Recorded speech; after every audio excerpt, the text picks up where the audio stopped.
There was three men, Russell Sherman, Martin Martina, and Jack Lennon, who were the head of the department of RKO and the special effects.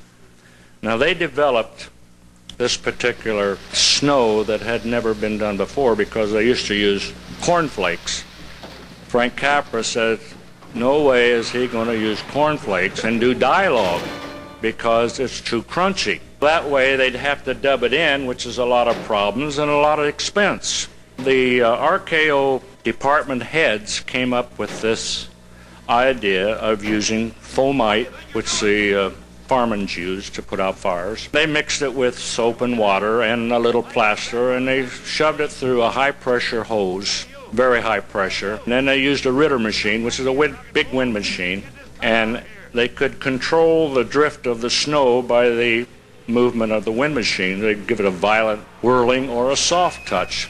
And that was the way it was developed, and it is used today throughout the industry. But these three men are responsible for this particular snow system. I worked with them, and I worked several days and nights on it, and there was about 4 acres of ground that they had to cover.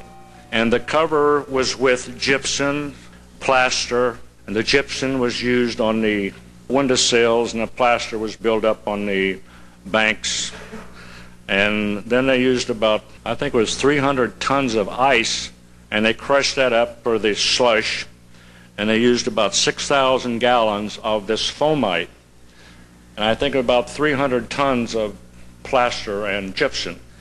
So in the long run, why, they had a big production going there. I don't know how many days it took, but whatever, it was 2 or 3 weeks. That was the result of the new snow that was invented by the RKO crew, and they still use that system today. But I was fortunate enough to work with them in those years. I'm proud to be part of the wonderful life.